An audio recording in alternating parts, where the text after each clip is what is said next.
hayang kasalian Allah tapi bangsa maknawiyah tak eta nafsu nguasai hate.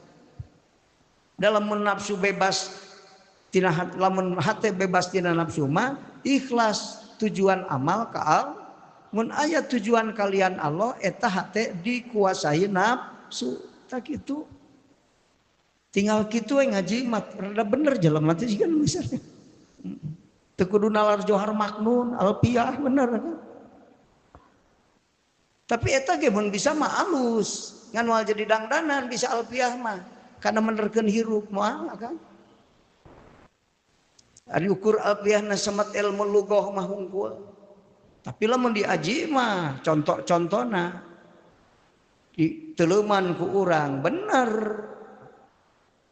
Dan ngaji johar maknun ge lamun apal mah kana contoh-contoh makna contoh digali bakal resep ngaji ilmu hakikat ya kan.